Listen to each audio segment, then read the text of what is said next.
4 недели назад я обработал газон от сорняков. Цветочки исчезли, клевер свернулся в трубочку, но, как оказалось, праздновать победу было еще рано. Часть сорняков пережила химическую атаку. Результаты анализа почвы оказались совсем не такими, как я ожидал.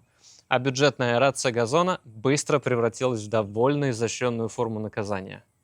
Сегодня попробуем понять, что на самом деле не так с этим газоном, и сделаем еще несколько шагов к его спасению. Меня зовут Сергей, и это моя одноэтажная Америка. После обработки я поддерживал регулярный покос и полив, а также отобрал образцы почвы и отправил их на анализ. Давайте посмотрим, как теперь выглядит газон, помогло ли хоть что-нибудь из того, что я уже сделал, а заодно разберем результаты анализа почвы и узнаем, чего этому газону на самом деле не хватает. Так вот выглядит наш газон. Очень много сдохших клеверочков и всяких сорнячков. Но с другой стороны, вот тут они, по-моему, вообще вполне прекрасно себя чувствуют. Ну, здесь все совершенно очевидно. Газону нужна повторная обработка. Снова буду использовать селективный гербицид, который должен уничтожать сорняки, не повреждая при этом сам газон. Но на этот раз я решил попробовать другое средство. С отзывами немного получше. Ничего разводить не нужно, банка подключается прямо к садовому шлангу, после чего можно сразу приступать к обработке. Посмотрим, окажется ли это средство эффективнее предыдущего. Уже на следующий день появились первые признаки того, что средство начало работать. Клевер снова свернулся в трубочку, а на некоторых участках результат особенно хорошо заметен. Но делать окончательные выводы пока рано. Оставим газон в покое еще на неделю, а затем посмотрим на результат и перейдем к следующим действиям. Сейчас 6 утра. Я решил проснуться пораньше, чтобы сделать большую часть работ на улице, поскольку днем будет жарко. Уже сейчас 25 градусов Цельсия. Соответственно, мне нужно поторапливаться, чтобы сделать 3 вещи, которые я планировал сделать сегодня. Сперва уберем кучу гравия, которая появилась здесь во время ремонта дороги в прошлом году. Остатки просто набросали прямо на газон. С тех пор гравий постепенно перемешался с землей и разошелся по всему участку. И никакого более технологичного решения, чем грабли и собственные руки, я не нашел. Поэтому просто собираем все, что можно собрать, и освобождаем место для нормальной травы. Так, ну основной щебень я убрал. Вот эти ямки мы сейчас присыпем землей. Правда, у меня всего один мешок почвы, поэтому после обеда, после того, как аэрация закончена заниматься, поедем и купим еще мешочек или десяток. Ямки нужно подсыпать и выровнять, чтобы колеса газонокосилки не проваливались и нос шел на одной высоте. Тогда косить будет гораздо удобнее, а срез получится более ровным. Ну а теперь переходим к аэрации. Я заказал на Амазоне ручной аэратор. Давайте посмотрим, что к нам пришло. Судя по отзывам на Амазоне, это самый лучший аэратор, который ручной. Выглядит эта штука вот так. Да, как раз это тот, про который я недавно смотрел YouTube обзор. В общем, идея какая, что вот эти штуки впиваются в землю, и отсюда выстреливаются кусочки земли, которая как раз оставляет маленькие отверстия в грунте для того, чтобы трава получала больше кислорода и корневая система развивалась. Так, давайте соберем все это. Тут у нас в комплекте есть такая промежуточная штанга, эргономичная ручка и сама насадка. Вот эти штуки заменяются. Ну, посмотрим, как все это будет работать, сколько у меня времени уйдет. Я посмотрел YouTube видос про это, и чувачок там рассказал, что он аэрировал 5000 квадратных футов. У меня в 2 раза меньше. Будем надеяться, что я справлюсь. Хотя он говорил о том, что он делал это не в один подход, а в несколько. Процесс довольно простой. Ставишь аэратор на землю, наступаешь и делаешь отверстие. Потом повторяешь. А затем еще примерно несколько тысяч раз. Перед началом я спросил у ChatGPT, сколько времени займет ручная аэрация моего участка площадью около 2500 квадратных футов. Ответ был примерно 5 или 6 часов. Мне показалось, что искусственный интеллект немного драматизирует, поэтому я решил проверить это на практике.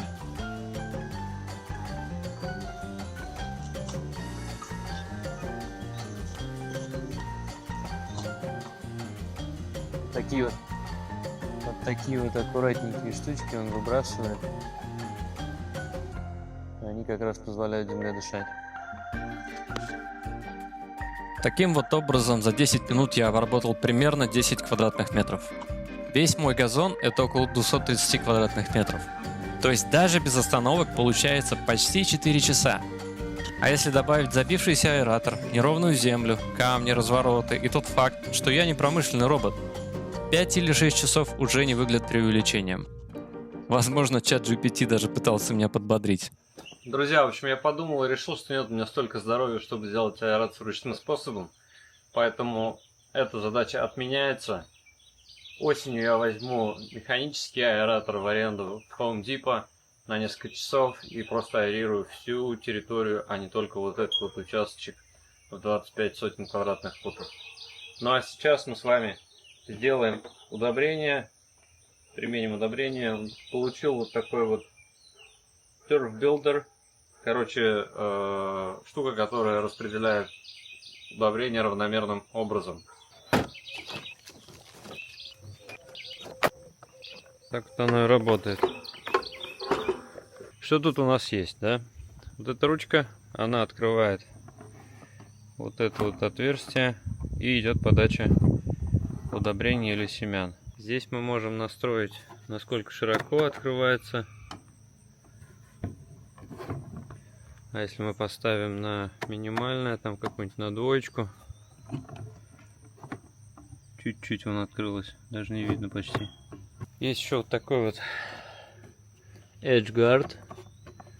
В общем, судя по вот этой картинке, если не нужно обрабатывать какую-то из сторон, просто включаешь и проходишь без него. Мне это пригодится вот здесь вот, когда я буду обрабатывать начало газона. Ну а теперь давай разберем результаты анализа почвы. Изначально я подозревал, что земля здесь может быть просто плохой. В ней много камней, местами гравий, да и газон выглядит так, будто его последние несколько лет никто особенно не кормил. Но анализ показал довольно интересный результат. Кислотность почвы 6,4 pH. Для газона это вполне нормальный показатель. Значит, мне не нужно добавлять известь и пытаться каким-то образом менять кислотность. Главная проблема – недостаток азота. При этом лаборатория не рекомендует добавлять фосфор и предлагает использовать удобрения с формулой 29,05.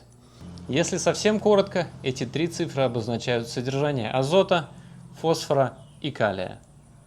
В моем случае газону нужно много азота, совсем не нужен дополнительный фосфор и пригодится небольшое количество калия.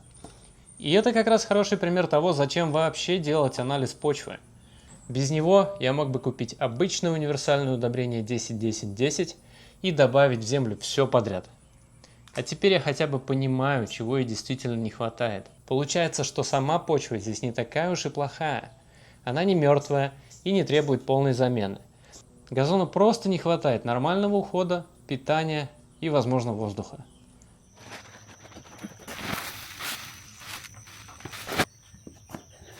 Так, ну вот что получилось. 10,5 примерно фунтов, как по инструкции, 4 фунта на 1000 квадратных фитов. Чтобы равномерно распределить удобрения, пришлось несколько раз подбирать ширину открытия заслонки. Сначала гранулы почти не сыпались, и только с третьей попытки пошел нормальный поток. Кстати, в составе этого удобрения есть немного железа. Оно должно сделать цвет травы более насыщенным и зеленым. Так, ну мы все обработали удобрением. Теперь надо все дело хорошечно полить. Будем использовать вот такую вот поливалочку с разными режимами.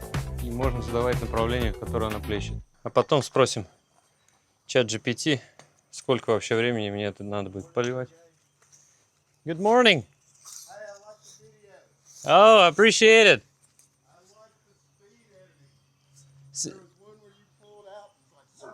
Uh-huh. Uh-huh. Oh, yeah. Yes. А это Майкл, мой сосед. Он периодически помогает мне с разными вещами и присматривает за нашим котом, когда мы уезжаем. После внесения удобрения газон нужно хорошо полить, чтобы гранулы начали растворяться и проникать в почву, а не остались лежать на поверхности до первого сильного дождя, который может их просто смыть. Вот так газон выглядит спустя 2 недели. Нет, он не превратился в поле для гольфа.